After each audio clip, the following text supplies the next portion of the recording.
लेकिन नियम है, परमात्मा हमारा भाव देखता है, परमात्मा हमारा भाव देखता है, परमात्मा हमारा प्रेम देखता है, परमात्मा हमारा चढ़ावा नहीं देखता, परमात्मा हमारा रूप नहीं देखता, भगवान हमारा भाव देखता है, भाव। एक अंधा आदमी भगवान के मंदिर में चला गया, 4 लोगों ने कहा ये अंधा मंदिर में आ गया, इसको तो भगवान दिखेंगे नहीं, फिर इसका मंदिर में आने से फायदा क्या, ये तो दर्शन कर नहीं पाएगा, फिर मंदिर में आने से फायदा क्या। अंधे ने कहा मैं नहीं देखूंगा, लेकिन मैं जहां जाऊंगा वो तो मुझे देख लेंगे ना, और वे देख लेंगे तब तो मेरा फायदा ही फायदा है, वे देख लेंगे तब तो मेरा फायदा ही फायदा है, बस वे एक बार मुझे देख तो ले। कब देखेंगे, जब हमारे मन का भाव प्रबल हो जाएगा तब। भागवत कथा में आपने सुना है कि रुक्मिणी माता ने पत्र लिखा है, विदर्भ के कौंडल्यपुर की राजा भीष्मक की कन्या रुक्मिणी माता जी ने कृष्ण के नाम पत्र लिखा कि आइए मुझे ब्याह करके ले जाइए। एक ही पत्र लिखा और भगवान कृष्ण द्वारिका छोड़कर रुक्मिणी माता के यहाँ चले गए। इसमें कृष्ण की महिमा नहीं है, कृष्ण रुक्मिणी माता जी के यहाँ गए, इसमें कृष्ण की महिमा नहीं है। कृष्ण रुक्मिणी से मिलने गए, इसमें कृष्ण की महानता नहीं है। महानता किसकी है, महानता है रुक्मिणी माता की। रुक्मिणी माता ने इतने भाव से बुलाया, इतने श्रद्धा से बुलाया, इतने विश्वास से बुलाया कि कृष्ण को द्वारिका छोड़कर कौंडल्यपुर आना पड़ा। आपकी पूजा में जिस दिन विश्वास हो जाएगा, जिस दिन श्रद्धा हो जाएगी, जिस दिन भाव जग जाएगा, भगवान अपना ठिकाना छोड़कर आपके पास आएंगे, आपकी जिंदगी के दुखों को दूर करेंगे, आपकी जिंदगी के रोगों को दूर करेंगे। लेकिन नियम है माँ, मन लगाना पड़ेगा, बिना मन लगाए काम होने वाला नहीं है। परमात्मा के चरणों में मन लगाओ, गुरु के चरणों में मन लगाओ।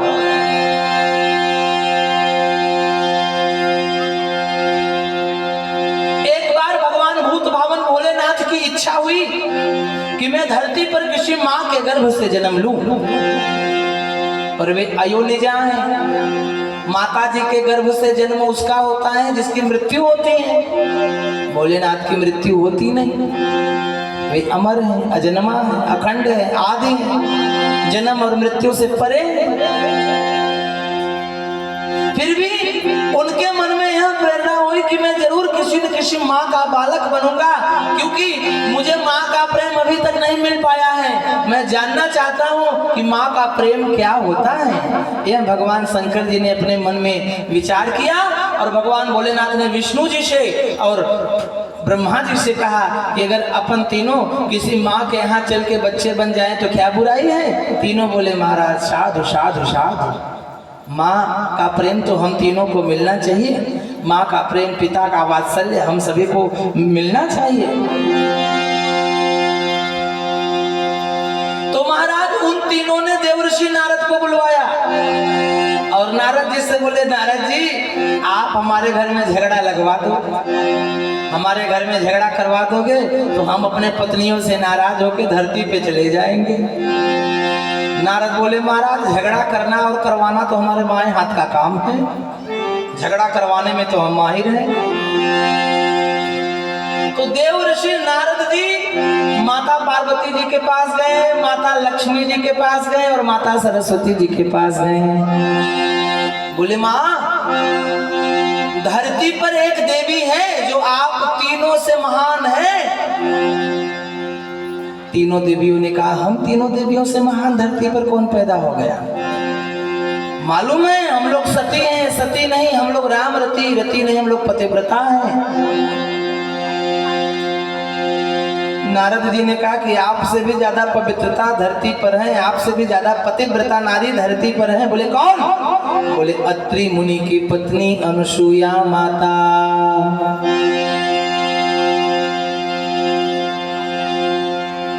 अनुसुईया माता इतनी सती है, अनुसुईया माता इतनी पवित्र है कि अनुसुईया माता जो चाहे वो कर सकती है। क्यों? क्योंकि अनुसुईया माता एक ऐसी माता है कि जिन्होंने अपने पति के अलावा कभी किसी पर पुरुष को नहीं देखा है। माताओं, हमारा शास्त्र हमारे लिए बड़ा अच्छा उपदेश देता है। शास्त्रों में हमें देवी कहा गया है, गौरी कहा गया है, लक्ष्मी कहा गया है। अगर हम अपने पति के अलावा सपने में भी किसी पर पुरुष से हंसी मजाक भी नहीं करेंगे तो आने वाले समय में हमारे शरीर में एक सतीत्व और शक्ति स्थापित हो जाता है। पति के चरणों की सेवा, पति ही सब कुछ, पति ही परमेश्वर हमारा है। आप मुझे एक बात बताओ, आप व्रत करते हो ना? महीने में 2-2 व्रत, 4-4 व्रत, 5-5 व्रत, 8-8 उपवास तुम्ही महिन्यात ठेवते. कोणासाठी? आपल्यासाठी नाही, स्वतःसाठी नाही. कोणासाठी? नवऱ्यासाठी, बाळासाठी, परिवारासाठी. नवऱ्यासाठी, बाळासाठी, परिवारासाठी तुम्ही व्रत करते, उपवास करते. नवरा चांगला राहिला पाहिजे, हे देवी हे देव, आमच्या नवऱ्याची तब्येत बरोबर राहिली पाहिजे, आमच्या बाळा चांगला नोकरीवर लागला पाहिजे, आमचे नवरदेव आमच्यासाठी सगळे आहे, असा तुम्ही पूजामध्ये म्हणते, व्रतमध्ये म्हणते, उपवासमध्ये म्हणते. तुम्ही दिवसभर बिना पाणी के राहते. कोणासाठी? नवऱ्यासाठी. तुम्ही दिवसभर बिना अन्न के, बिना फल के रहते. कोणासाठी? नवऱ्यासाठी. जिंदगी में जितने भी व्रत, जितने भी उपवास आपने किया है वो केवल और केवल अपने पति के लिए किया है. एवढे सगळे उपवास केल्यानंतर, एवढ्या सगळ्या पूजा पाठ केल्यानंतर ही आपल्या नवऱ्याच्या जीवनात सुख नाही आहे का? का? का? नियम आहे की जरा मी दवाई घेतले तर रोग दूर होते, पण एवढे व्रत केल्यानंतर, एवढे उपवास केल्यानंतर, एवढे पूजा पाठ केल्यानंतर ही नवराच्या जीवन मध्ये सुख नाही, बाळाच्या जीवन मध्ये सुख नाही, अरे स्वतःच्या जीवनात सुख नाही आहे का? माहित आहे का? तुम्ही वर्षभर नवरासाठी, बाळासाठी व्रत केला, उपवास केला आणि महिन्यात एक आधा दिवशी भांडण झाला आणि त्या भांडणामध्ये तुम्ही नवऱ्याला म्हटलं की तुमच्याशी लग्न केले तर माझ्या कर्मात फुटला, माझा नसीब फुटला. का माहित हा बैलासारखे माणूस माझ्या जीवनात कसा आला? तुम्ही एकदा जर म्हणून दिले ना तर 3 वर्षाचे केल्या पूजा पाठ, व्रत, उपवास सगळे निष्फळ, सगळे निष्फळ. कळलं का तुम्हाला? बाबा बस बस बस बाबा बस.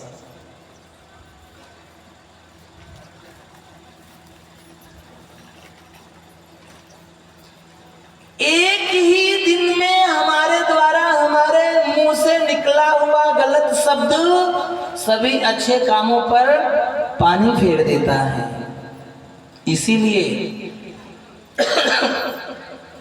इसीलिए कभी भी स्त्री को अपने पति से लड़ाई नहीं करना चाहिए. लोक म्हणते जिथे 4 भांडे आहेत तिथे भांडण असते. तर भांडेचे आवाज असते पण तुमच्यासारखे भांडण नसते. भांडे ही जर खाली पडला फक्त 2 मिनिटासाठी खण खण खण खण खण खण फक्त, जास्त आवाज नाही आणि मग गुपचूप झाला. पण तुम्ही तर बस बोलतच राहते, गुपचूप राहतच नाही. सकाळी भांडण, दुपारी भांडण, संध्याकाळी भांडण, रात्री भांडण आणि भांडणमुळे झाला बाळक. जिथे नांदे समाधानी असा परिवार आवडते, असा संसार पत्नीला पती आधार आवडते. कुठे विकतात इमानदारी, कुठे विकतात माणुसकी, जिथे इज्जत विकत नाही असा बाजार आवडते. कुठे भांडे सासू सुनासी, कुठे भांडे बाप लेकासी, जिथे भांडून मुळीच नसे असा परिवार आवडते. असा संसार पत्नीला पती आधार आवडते. जिथे नांदे समाधानी असा संसार आवडते. स्त्री को अपने पति का आदर करना चाहिए, पति का सम्मान करना चाहिए. अगर हमें पतिव्रता बनना है, अगर हमें सती बनना है, अगर हमें इस जीवन में सच में सुख प्राप्त करना है, एक बार आप पतिव्रता बनकर देखिए, एक बार पतिव्रता बनकर देखिए। अरे ज्यादा कुछ मत कीजिए, लेकिन एक काम कर सकते हो, सकाळी सकाळी उठल्यानंतर तुम्ही आणखी काहीच नको करू, फक्त आपल्या नवरदेवाला पाय पकडून नमस्कार करा। हे करू शकते की नाही? हे करू शकते की नाही? नाही करू शकते। तुम्ही तर करू शकते।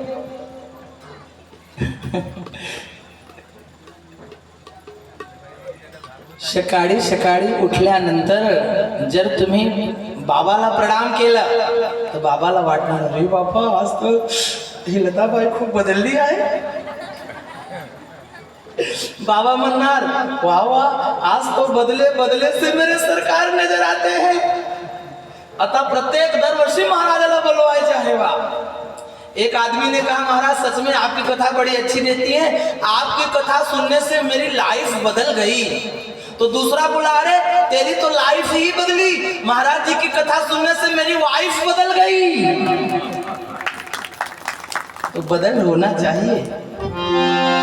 आतापर्यंत जे झाला ते झाला। उद्या सकाळी उठल्यानंतर भाऊला तुम्ही प्रणाम करा, नमस्कार करा, त्यांच्या मनात तुमच्यासाठी प्रेम येणार। संध्याकाळी बाहेरून आल्यानंतर 100-500ची नोट तुमच्या हातात ठेवणार। घे।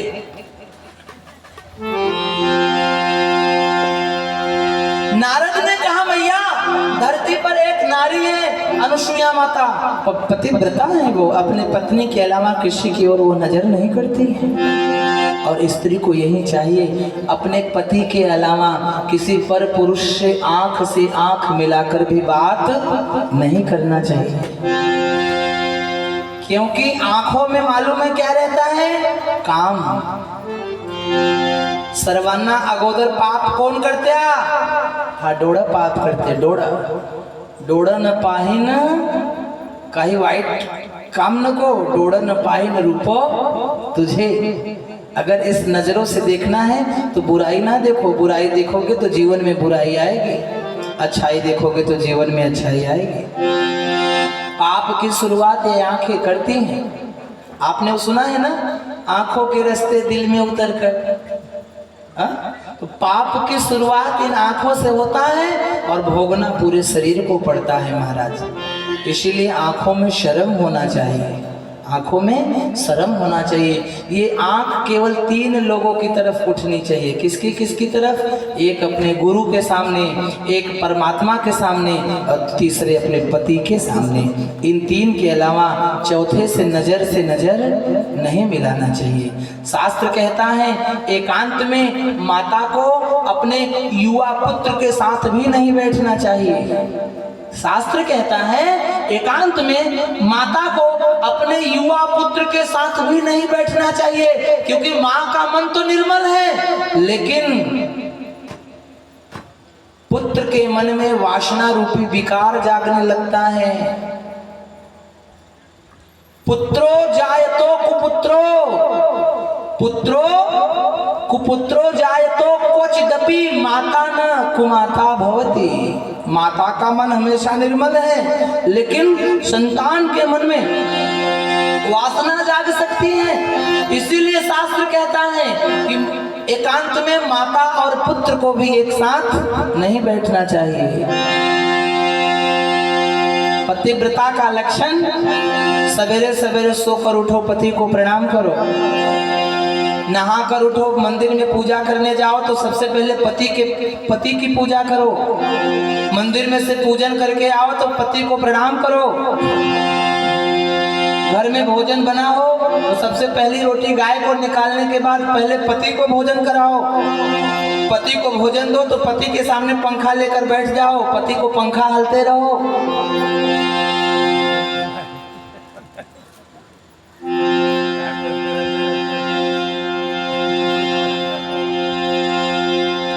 यह माता अनुसूया करती थी। तुम्ही एक गोष्टी पाहिलं का? एक मोठी गोष्ट सांगतो आता मी तुम्हाला। स्त्री और पुरुष के मृत्यु दर में स्त्री और पुरुष की मृत्यु दर में पुरुष की मृत्यु जल्दी होती है, स्त्री की बाद में होती है। बहुत सारी महिलाएं विवाह के बाद विधवा हो रहती हैं। आदमी जल्दी मर जाता है, आदमी 60-70 की अवस्था में आते आते मर जाता है, लेकिन महिलाएं 80-90 तक जिंदा रहती हैं। कारण क्या है जानते हो? मी कारण सांगणार नाही, फक्त सगळ्या गोष्टीचे एकच वाक्य, पतिव्रता झाला पाहिजे। अपने पति का सेवा, अपने पति का आदर, अपने पति का सम्मान जो स्त्री करती हैं वह सदैव सुहागन रहती हैं, ऐसा शिव महापुराण कहता है। माता पार्वती जी भगवान भोलेनाथ के प्रति हमेशा सजग रहती थी। माता अनुसुईया अत्रि मुनि के प्रति हमेशा सजग रहती थी। दूसरे पुरुष से शादी विवाह के भी समय हंसी मजाक नहीं करना चाहिए। हंसी मजाक भी वर्जित माना गया है शास्त्रों में। हंसी मजाक करना हो तो अपने पति से करो। पहले के जमाने में पति पत्नी एक दूसरे से हंसी मजाक करते थे। आज पति के सामने महिलाएं मुंह गिरा के बैठ जाती हैं। पुन्हा आला, पुन्हा घरी आला, काय माहित केव्हा जाणार, काय माहित केव्हा जाणार।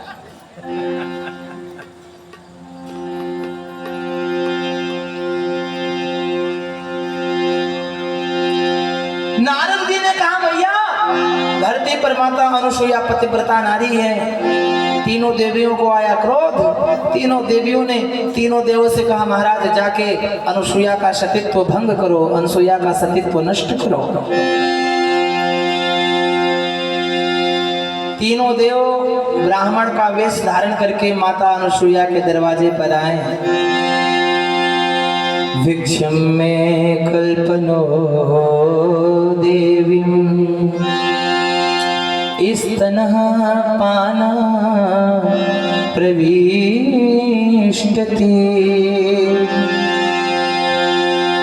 कल्पना दैव नाम्रेति इच्छा पूर्णं नमोस्तुते। हे देवी हमें भिक्षा दीजिए। माता अनुसुईया तैयार हो गए, बोलिए महाराज क्या चाहिए? तीनों देव ने कहा स्तनम पान, हमें आपका स्तन पान करना है, यही भिक्षा दीजिए और हमारी इच्छा को पूर्ण कीजिए, हम आपको प्रणाम करते हैं। माता अनुसुईया अचरज में पड़ गई। स्तनपान ये कैसे भिक्षा है? अरे चावल ले जाओ, गेहूं ले जाओ, दाल ले जाओ, अन्न ले जाओ, रुपए ले जाओ, सोना चांदी ले जाओ, कपड़े ले जाओ, स्तनपान करना यह कैसे भिक्षा है? लेकिन माता अनुसुईया ने सोचा कि अगर मेरे दरवाजे पर आए हुए को मैंने निराश लौटा दिया तो फिर मेरे गृहिणी होने का अर्थ क्या? तीनों देवों ने कहा था स्तनपानम,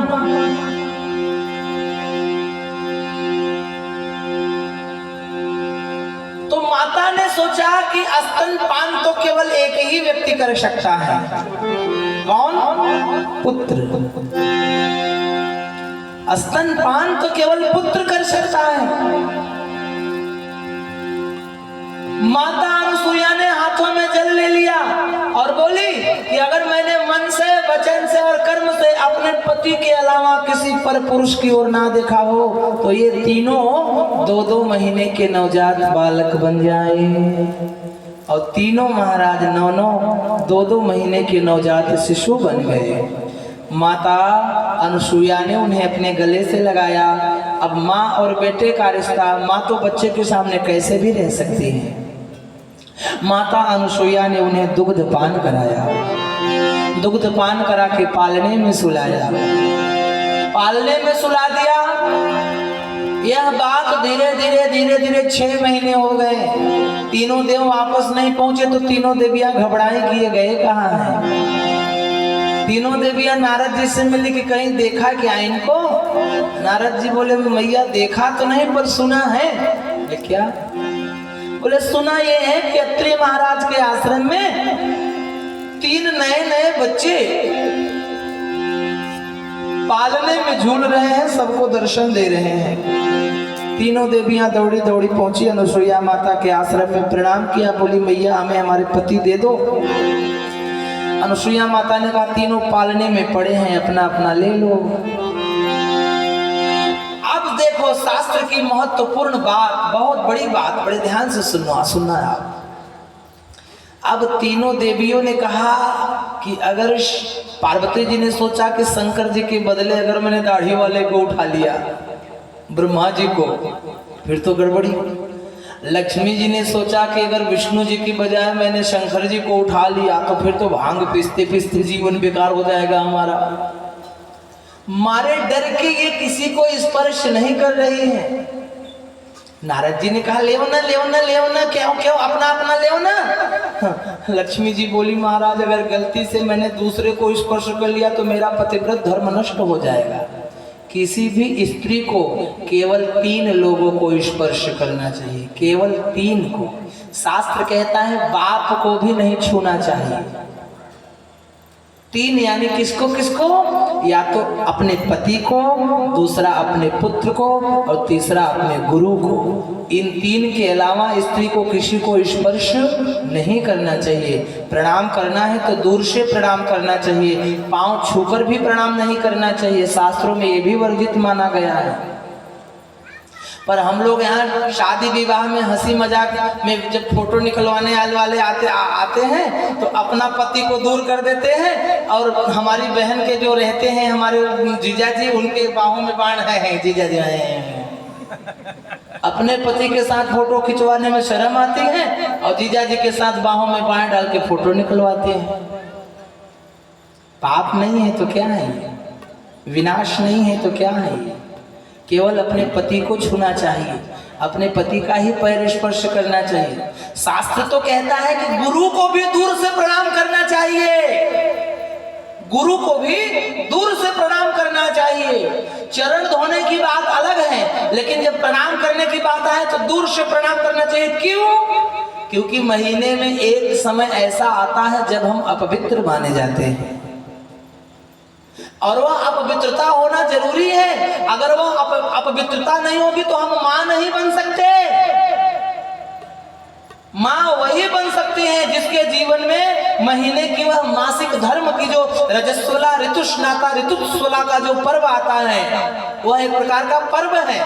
परम पिता परमात्मा के द्वारा हमारी माताओं को एक उपहार दिया गया है कि माताएं पूरे महीने काम करती रहती हैं। आदमी लोगों को तो रविवार की छुट्टी मिल जाती है, आदमी लोगों को रविवार की छुट्टी मिल जाती है, महीने में 1-2 छुट्टी मिल जाती है, पर माताएं बेचारे जिंदगी भर काम करती रह जाती हैं। कम से कम महीने में 2-4 दिन इनको भी तो आराम चाहिए। इसलिए परम पिता परमात्मा जगन नियंता जगदाधार की तरफ से हमारी माताओं के लिए वह उपहार है। यह शर्म की बात नहीं है, यह शर्म की बात नहीं है। अगर हमें मासिक धर्म नहीं होगा तो हम मां नहीं बन सकते। मां बनने के लिए रजस्वला का होना अति आवश्यक है, ऋतुस्नात का होना अति आवश्यक है। यह शास्त्रों में वर्णन किया गया है। और बाल धोने के पश्चात आप देखो, कभी कभी हमारे जो संतान होता है तो वो दादाजी के जैसा हो जाता है, या देवर के जैसा हो जाता है, या मौसा मौसी के जैसा हो जाता है। कोणी म्हटलं हा कोणावर गेला रे, बाळ तुला गोला गेला केल्यावर कोल गोला गोला के गोला केल्यावर गेल्या गोल गेल्या कोण्यावर हाँ ऐसा ही है। तर असं होते ते तसं होते। ज्या दिवशी जब हमारा पहला महीना प्रारंभ होता है, यानी जब हमें पता चलता है कि हमारा गर्भ ठहर गया है, जब हमें पता चलता है कि हमारा गर्भ ठहर गया है और जो हमारा डेट रहता है, समय रहता है, तिथि के 10 दिन के अंतराल में, यानी 5 दिन पहले और 5 दिन के बाद में, इन 10 दिनों के अंतराल में हम ज्यादातर जिसको देखते हैं उसी के जैसा होने वाला संतान होता है। पति को देखेंगे तो पति के जैसा संतान होगा। घर में दादा दादी मौसा मौसी फूफा बुआ फूफा जो भी रहेगा, ज्यादातर जो अपने आमने सामने आता है उसी की छाई अपने गर्भ पर पड़ती है और उसी के जैसा संतान होता है। ये इसका मतलब ये है, इसको आप अन्यथा नहीं लेना। तो शास्त्र कहता है, वेद कहता है, रीत कहता है, ग्रंथ कहता है कि स्त्री को अपने पति के अलावा किसी को स्पर्श नहीं करना चाहिए। वही तीनों देवियां सोच रही है कि गलती से अगर अपने की जगह मैंने दूसरे को छू लिया तो फिर तो अपनी बड़ी बदनामी होगी। मां अनुसुईया ने कहा नहीं नहीं, आप अपना अपना स्पर्श करके ले लो। तीनों ने कहा मैया हम क्षमा चाहते हैं, हम समझ गए कि इस संसार में, इस मृत्यु लोक की सबसे बड़ी देवांगना आप ही हो।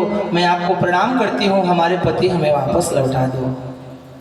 तब माता अनुसुईया ने तीनों को उठाया, पार्वती जी के हाथों में शंकर जी को पकड़ाया।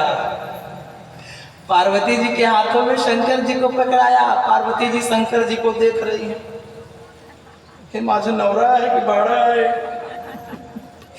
लक्ष्मी जी के हाथों में विष्णु जी को पकड़ाया। लक्ष्मी जी बेचारी बापा है कैसा साला हो। सरस्वती जी के हाथों में ब्रह्मा जी को पकड़ाया। सरस्वती जी ने ब्रह्मा जी की दाढ़ी पाहिली, विष्णुच नाही म्हणलं मी एवढे मोठे मोठे दाढ़ी कुठे गेली माझ्या, आता काय माहित की एवढा दिवस येणार। तो तीनों ने हाथ जोड़ा, बोली मैया हमारे पति जैसे आए थे ऐसे ही दे दो। तब माता ने तीनों के ऊपर जल लिया और मंत्र बोलकर तीनों के ऊपर डाला। तीनों पुनः देव बन गए और तीनों देव ने कहा माँ आपने हमें माँ का प्रेम दिया है, अब हम यहाँ से जाना नहीं चाहते, हम आपका बेटा बन के आपके साथ रहना चाहते हैं। माँ ने कहा ठीक है। तो शंकर जी के अंश से दुर्वासा, ब्रह्मा जी के अंश से चंद्रमा और विष्णु जी के अंश से दत्त भगवान छोटे छोटे बालक बन गए। तीनों ने अपने अंश को वहीं पर छोड़ दिया।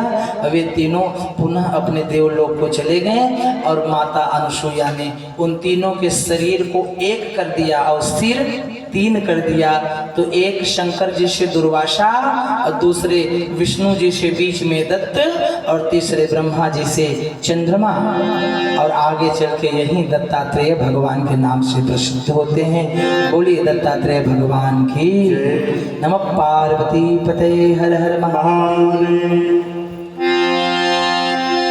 मन लागो रे मन लागो रे मन लागो रे मन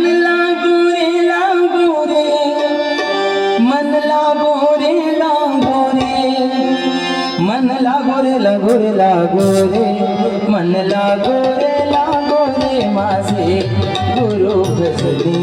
मन लागो रे माझे गुरु भजनी। गुरु दत्ताच्या चरण दत्त नामाच्या कीर्तन, गुरु दत्ताच्या चरण गुरु नामाच्या कीर्तन, गुरु भक्तीच्या पूजनी। मन लागो रे माझे गुरु भजनी। मन लागो रे माझे गुरु भजनी।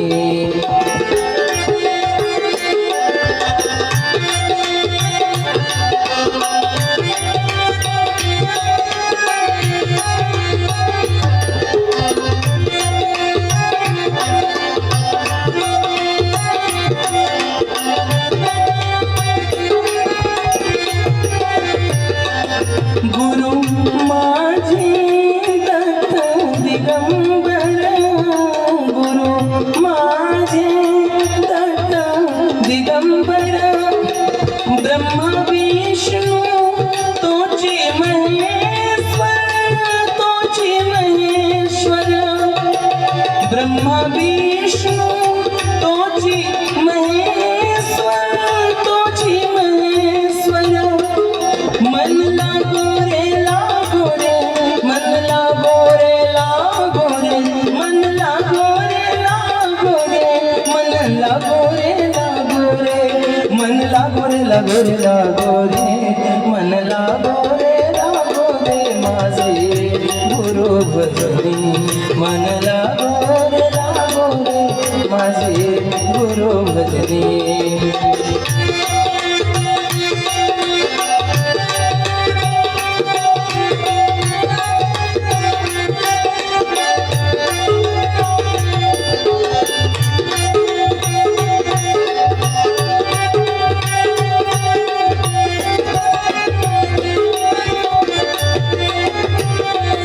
नाम घ्यावे आवडीने, नाम घ्यावे आवडीने, वावे पावन गुरु भक्तीने, गुरु भक्तीने, वावे पावन गुरु भक्तीने, गुरु भक्तीने.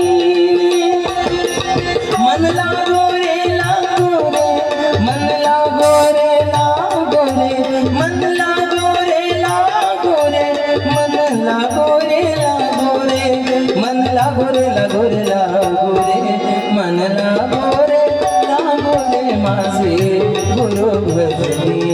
मन लागो रे माझे गुरु भजनी.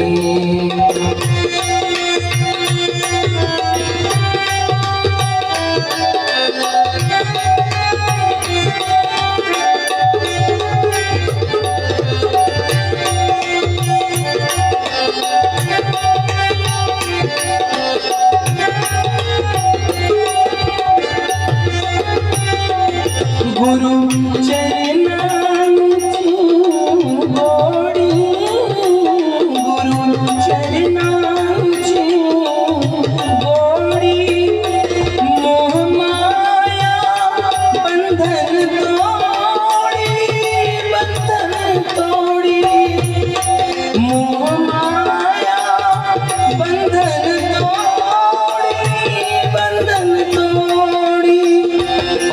मन लागो रे लागो रे, मन लागो रे लागो रे, मन लागो रे लागो रे, मन लागो रे लागो रे, मन लागो रे लागो रे लागो रे, मन लागो रे लागो रे माझे गुरु भजनी. मन लागो रे माझे गुरु भजनी. गुरु दत्ताच्या चरणी, गुरु नामाच्या कीर्तनी, गुरु दत्ताच्या चरणी, गुरु नामाच्या कीर्तनी, गुरु भक्तीच्या पूजनी. मन लागो रे माझे गुरु भजनी. मन लागो रे माझे गुरु भजनी. मन लागो रे माझे गुरु भजनी. बोलिए अपने अपने गुरुदेव भगवान की, श्री दत्त दिगंबर भगवान की. नमः पार्वती पते, हर हर